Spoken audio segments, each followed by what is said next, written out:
Bismillahirrahmanirrahim. Assalamualaikum warahmatullahi wabarakatuh. Alhamdulillahi rabbil alamin. Wassalatu wassalamu ala ashrafil anbiya'i wal mursalin wa ala alihi wa ashabihi ajma'in, amma ba'd. Fa'an Abi Hurairah radhiyallahu anhu annahu qila ya Rasulullah man as'adun nasi bi syafa'atika yaumal qiyamah. Qala Rasulullah sallallahu alaihi wasallam, laqad dhanantu ya Aba Hurairah alla yas'alani an hadzal hadithi ahadun awwala minka lima ra'aitu min hirsika 'alal hadis. As'adun nasi bi syafa'ati yaumal qiyamati man qala la ilaha illallah khalisan mukhlisan min qalbihi aw nafsihi, rawahul Bukhari. Hadirin jamaah yang dimuliakan Allah, puji syukur senantiasa terucap kehadirat Allah Subhanahu wa taala yang telah memberikan kita berbagai macam nikmat, di antaranya adalah nikmat kemudahan hidup. Semoga dengan mensyukuri tersebut Allah Subhanahu wa taala menambahkan kepada kita keberkahan dari semua nikmat yang Allah berikan, dan Allah jadikan kita termasuk ke dalam golongan orang-orang yang selamat pada hari kiamat nanti. Hadirin yang dimuliakan Allah, di dalam sebuah hadis yang diriwayatkan oleh Imam Bukhari dari Abu Hurairah radhiyallahu an, diceritakan bahwasanya Abu Hurairah radhiyallahu an bertanya kepada Rasulullah sallallahu alaihi wasallam. Kata Abu Hurairah, man as'adun nasi bi syafa'atika yaumal qiyamah. Ya Rasulullah, siapa sih orang yang paling bahagia dengan pertolonganmu di hari kiamat nanti? Abu Hurairah ini seperti yang pernah dijelaskan, masuk Islam, bertemu dengan Nabi hanya 3 tahun. Berbeda dengan para sahabat lainnya. 3 tahun Abu Hurairah bergaul dengan Rasulullah sallallahu alaihi wasallam.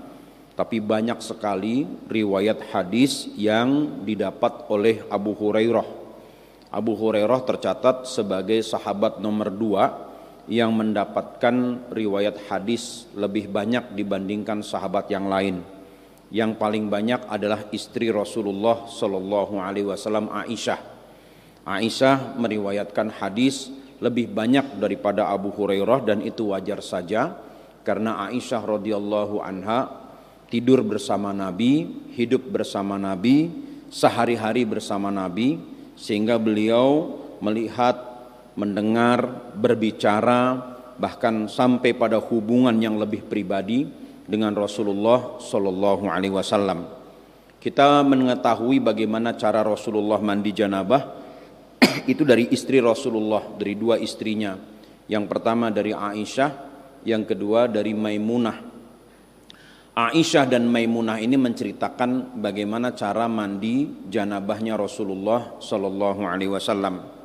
Dan kita mengetahui bagaimana cara Rasulullah berwudu itu dari pembantunya yang bernama Anas bin Malik radhiyallahu an. Karena Anas bin Malik yang selalu melayani Rasulullah sallallahu alaihi wasallam, termasuk menyediakan baskom dan menyediakan teko untuk berwudu. Jadi Rasulullah itu berwudu dengan menggunakan ceret atau menggunakan teko kecil, dan airnya itu ditadah dengan baskom. Ya, Rasulullah berwudu dengan menggunakan alat itu. Bukan berarti pakai pancuran, nggak boleh. Boleh pakai pancuran, tapi kalau ditanya bagaimana Rasulullah berwudu, ya begitulah Rasulullah sehari-hari berwudu sebagaimana diriwayatkan oleh sahabat Anas bin Malik radhiyallahu anhu. Nah, Abu Hurairah ini karena memanfaatkan kedekatan dengan Rasulullah, dan memang siapa saja yang hidup bersama Rasulullah pasti mendapatkan keberkahan. Saya juga pernah menyampaikan bahwa derajat waliullah yang paling tinggi itu adalah para sahabat. Para sahabat itu adalah para wali, para kekasih Allah, karena mereka hidup bersama orang yang dicintai oleh Allah Subhanahu wa taala. Ya, tentu kehidupan mereka penuh dengan keberkahan.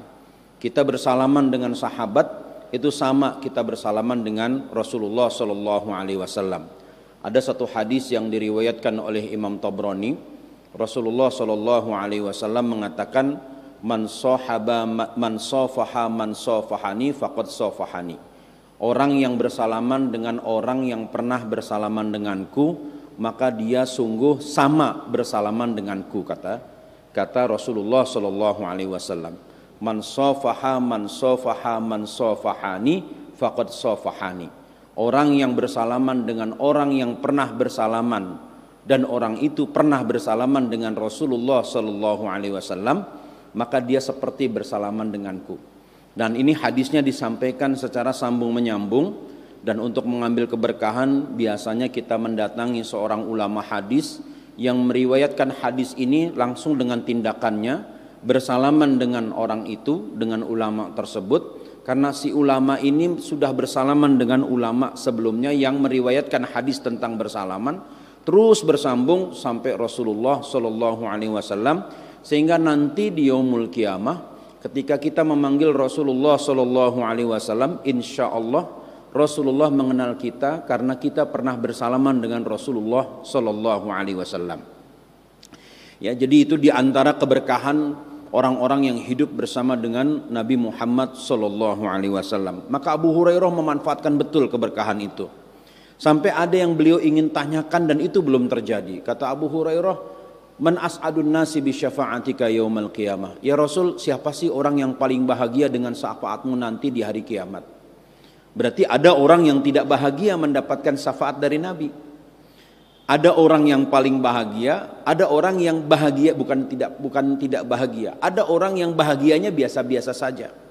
Tapi ada orang yang betul-betul bahagia, farhan syadidan, sa'idan syadidan dalam bahasa Arab, sangat bahagia mendapatkan syafaat di hari kiamat. Nah, ini diceritakan di dalam satu hadis, di dalam riwayat Bukhari juga Rasulullah mengatakan ada orang yang mendapatkan syafaat itu berupa dikeluarkan dari api neraka. Kata Rasulullah, yakhruju minan nari man kana fi qalbihi misqalu dzarratin minal iman. Nanti bakal keluar dari dalam neraka orang yang di dalam hatinya itu ada sebiji sawi dari iman. Di dalam hadis riwayat Bukhari juga Rasulullah mengatakan bahwa orang yang selamat nanti di yaumul qiyamah adalah orang yang mengucapkan la ilaha illallah wa in zana wa saraqa. Meskipun dia pernah berzina, meskipun dia pernah mencuri. Ini maksudnya bagaimana? Maksudnya nanti ketika di hari kiamat itu orang semua dihisab dosanya. Orang yang dosanya banyak pasti dia mendapatkan balasan dari perbuatan dosanya. Tapi karena dia mengucapkan la ilaha illallah, maka la ilaha illallahnya itulah yang menjadi penyelamat buat orang tersebut. Sehingga Rasulullah mengatakan bakal keluar dari neraka orang yang di dalam hatinya ada sebiji sawi dari iman. Orang yang imannya itu kecil sedikit banget, karena ada la ilaha illallah dia dibebaskan dari neraka dengan syafaat dari Nabi Muhammad sallallahu alaihi wasallam. Jadi syafaat Nabi itu macam-macam. Syafaat yang pertama, orang itu masuk surga tanpa dihisab. Itu syafaat yang paling utama. Mudah-mudahan kita masuk di situ. Masuk ke dalam surga tanpa ditanya dulu oleh malaikat. Ya, yadkhulunal jannata bighairi hisab. Masuk surga tanpa diungkit-ungkit. Kenapa diungkit-ungkit? Di dalam Quran surat Al-Haqqumut Takasur di akhir ayat itu Allah mengatakan summa latus'alunna yauma idzin 'anin na'im. Pada hari kiamat nanti semua orang ditanya tentang semua nikmat yang pernah dia dapat. Nikmat jabatan, nikmat kedudukan, nikmat ilmu, nikmat panjang umur, nikmat popularitas. Sehingga karena ada ayat itu beberapa orang sahabat enggak mau dapat nikmat, terutama nikmat kekayaan. Ada sahabat yang milih miskin. Kenapa? Karena kalau orang miskin gak bakal banyak ditanya. Begitu keyakinannya. Sehingga dia gak mau punya harta banyak. Setiap dia punya harta dikasih ke orang. Punya makanan banyak bagi-bagi ke orang. Dia milih puasa. Ada sahabat yang modelnya begitu. Dia gak mau numpuk-numpuk harta. Tapi ada juga sahabat yang kaya banget. Sehingga saking kayanya Nabi mengatakan itu Abdurrahman bin Auf masuk surga dalam keadaan merangkak itu, kata Nabi. dalam keadaan merangkak dia nanti masuk ke dalam surga. Kenapa? Karena banyaknya amanah yang dia bawa. Ada sahabat yang masuk langsung ke dalam surga. Siapa itu? Abu Dzar Al-Ghifari, kata Nabi. Karena Abu Dzar Al-Ghifari itu dikasih jabatan gak mau. Ketika Muawiyah bin Abu Sufyan menjadi khalifah, Abu Dzar ditawarin jabatan menteri, dia gak mau. Dikasih jabatan panglima perang, dia gak mau. Dikasih jabatan kepala pasar, dia gak mau. Kata Abu Dzar, udah saya gak usah ada jabatan. Kenapa gak mau dikasih jabatan? Biar saya gampang mengkritik ente Muawiyah. Itu kata Abu Dzar Al-Ghifari. Karena kalau saya punya embel-embel, susah saya ngeritik ente. Tapi kalau saya nggak ada embel-embel, saya polos aja saya mengkritik. Saya nggak minta macam-macam, kata Abu Dzar Al-Ghifari. Maka Rasulullah pernah mendoakan supaya Abu Dzar Al-Ghifari ini masuk surga nanti tanpa dihisab, karena orangnya tidak mau ada beban. Jadi macam-macam karakter sahabat itu tidak seragam. Ada yang seleranya begini, ada yang seleranya begitu. Termasuk Abu Hurairah radhiyallahu an. Ya Rasulullah, siapa orang yang paling bahagia nanti dengan syafaatmu di hari kiamat? Maka Rasulullah menjawab, kata Rasulullah, laqad dhanantu ya Abu Hurairah alla yas'alani an hadzal hadisi ahadun awwala minka. Tadinya saya mengira nih, enggak bakal ada orang yang bertanya seperti ini sebelum engkau ya Abu Hurairah. Tahu-tahu kamu tanya. Memang kamu pengen betul mendengarkan dan mendapatkan semua nasihat dari saya, kata Rasulullah. Jadi ucapan ini menunjukkan bahwa Rasulullah Shallallahu Alaihi Wasallam cinta kepada Abu Hurairah.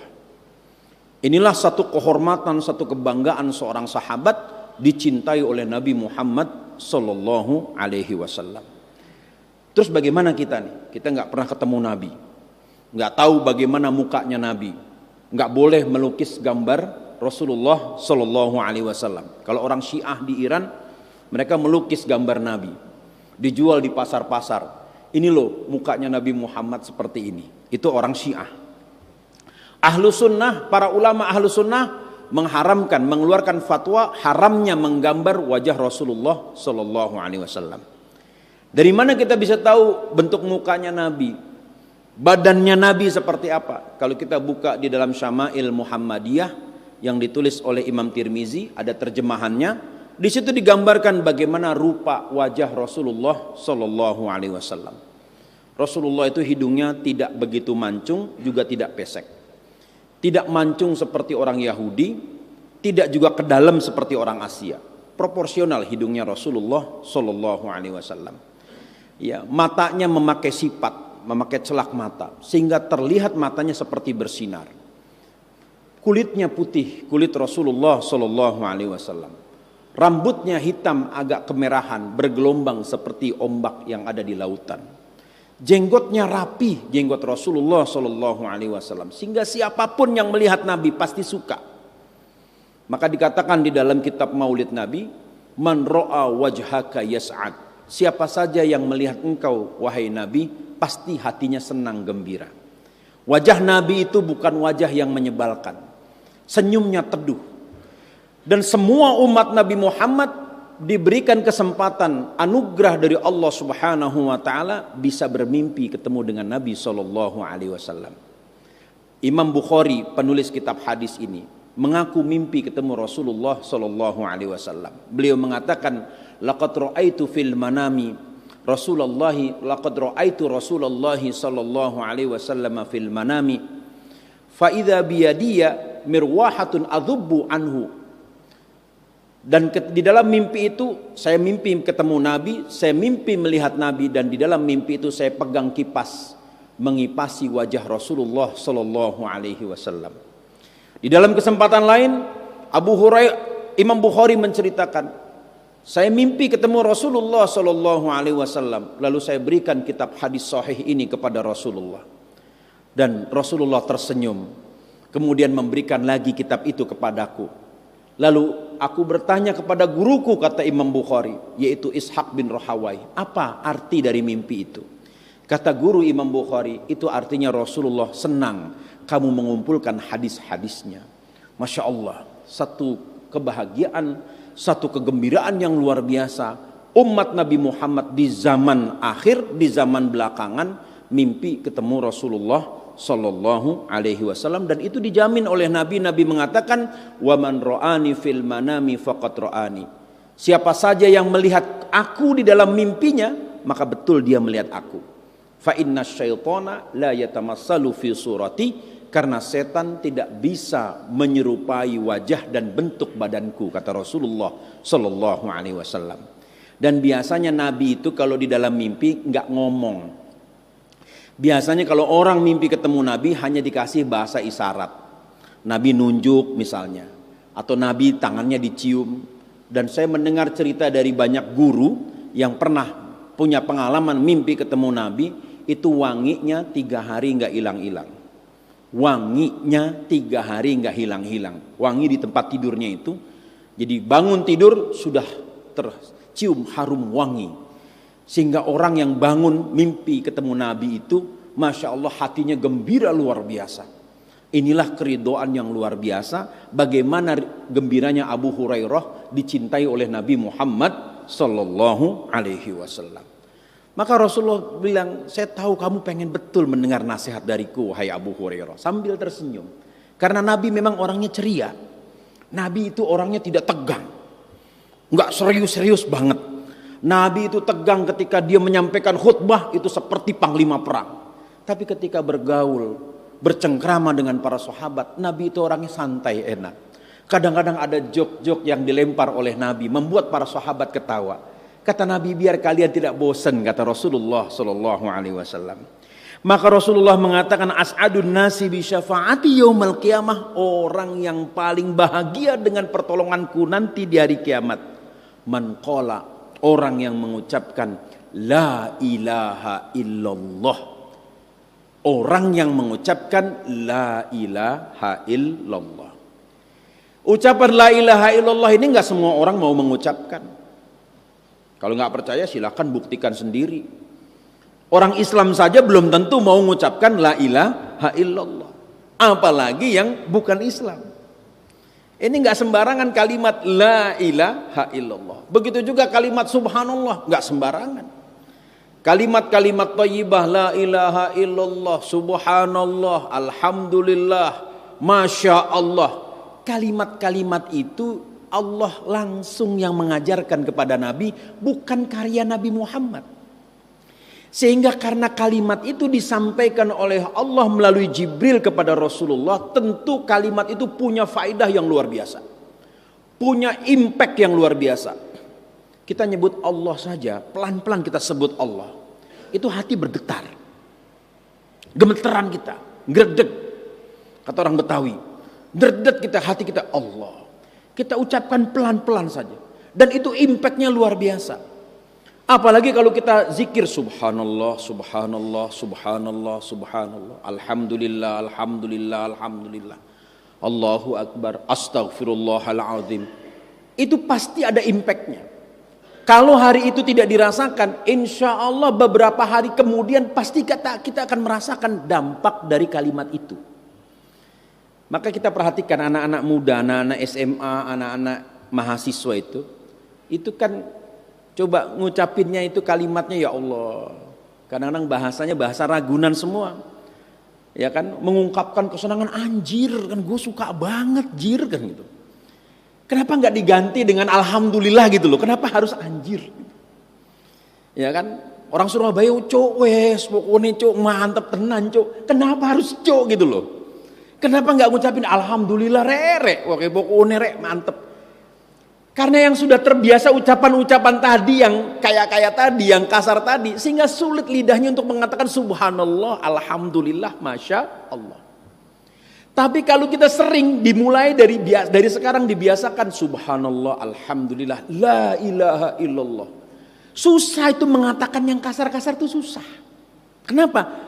Lidah itu susah betul untuk mengeluarkan secara spontan ucapan subhanallah, astagfirullah, kalau biasa mengeluarkan kata-kata yang kotor.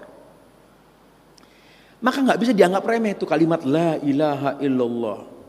Kalau dalam bahasa Arab itu namanya tahlilan, dari kata halala yuhallilu tahlilan, artinya mengucapkan la ilaha illallah. Coba kalau kita dengar orang mengucapkan la ilaha illallah, getar hati kita.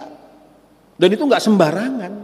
Orang mengucapkan la ilaha illallah itu nggak sembarangan. Sampai Nabi mengatakan khalisan mukhlisan min qalbihi au nafsihi. Dia mengucapkannya betul-betul ikhlas dari hati atau dari jiwanya. Itulah orang yang paling bahagia nanti mendapatkan syafaatku di yaumul qiyamah. Maka mari sama-sama kita mendoakan orang-orang yang masuk dalam golongan min ahli la ilaha illallah. Kita doakan, ya kan? Kita doakan mereka supaya apa? Supaya dengan doa itu keberkahannya itu berbalik kepada kita. Maka siapa yang sering mendoakan saudaranya dengan kebaikan, pasti malaikat dan hamba-hamba Allah yang datang kemudian akan selalu mendoakan dia. Ini yang kita harapkan. Jadi breakthrough atau capaian manusia muslim menjelang usia tua itu apa sih? Menjelang usia tua dia pengen hidup tua dalam keadaan bahagia, mati dalam keadaan husnul khotimah, yang menyolati orang banyak, yang mendoakan orang banyak, dan yang kemudian yang ingat kebaikannya adalah orang banyak. Itu cita-cita semua orang Islam. Pengen kalau mati nggak dilupakan. Walaupun orang nggak tahu di mana kuburnya, tapi namanya selalu disebut. Karena orang yang ketika sudah meninggal dia dipuji-puji. Kata Abdullah bin Mas'ud radhiyallahu an, berarti tanda dia orang yang selamat. Kata Abdullah bin Mas'ud, jangan pernah memuji orang yang masih hidup. Karena orang yang masih hidup itu selalu dalam keadaan tidak aman. Ustadz dipuji, muncul sombongnya. Kiai dipuji, muncul sombongnya. Habib dipuji, muncul sombongnya. Pejabat dipuji, pasti juga muncul sombongnya. Semua yang hidup kalau dipuji pasti akan muncul sombong dan bangganya. Tapi pujilah orang yang sudah mati. Kenapa? Karena orang yang sudah mati, kalau dia dipuji, pujian itu menyelamatkan dia nanti di alam kuburnya. Malaikat yang ada di alam kubur mendapatkan info dari malaikat yang ada di langit. Jangan siksa orang itu. Kenapa? Saksi kebaikannya banyak. Orang yang masih hidup masih menjadi saksi buat kebaikan orang itu. Makin sering disebut namanya karena kebaikannya, maka dia mendapatkan rahmat yang berlimpah dari Allah Subhanahu wa taala. Apalagi kalau yang muji anak sendiri. Bapaknya sudah meninggal, ibunya sudah meninggal, anaknya muji. Kalau bukan karena didikan bapak saya, kalau bukan karena didikan ibu saya nggak mungkin jadi begini. Maka malaikat memintakan ampunan kepada Allah buat orang yang dipuji oleh anaknya tadi. Ya Allah, angkat derajat ini. Sehingga di dalam hadis diriwayatkan ada seorang yang sudah meninggal dunia, diangkat derajatnya oleh Allah, dipakaikan jubah, dipakaikan mahkota oleh malaikat. Sampai dia bertanya, kenapa saya dipakaikan dan diperlakukan seperti raja wahai malaikat? Maka malaikat mengatakan, karena amal soleh dari anakmu. Semoga Allah Subhanahu wa ta'ala menjadikan anak-anak kita sebagai anak-anak yang soleh dan solehah. Semoga Allah menjadikan rezeki yang kita dapatkan sebagai rezeki yang penuh dengan keberkahan. Semoga Allah Subhanahu wa ta'ala menguatkan hati kita dengan ikatan la ilaha illallah Muhammadur Rasulullah. Dan semoga ucapan itu yang keluar nanti ketika nyawa kita dicabut oleh Allah Subhanahu wa ta'ala. Demikian yang bisa disampaikan. Semoga Allah Subhanahu wa ta'ala mengabulkan semua harapan dan permintaan kita. Hadanallahu wa iyyakum ajma'in. Billahi taufiq wal hidayah. Assalamualaikum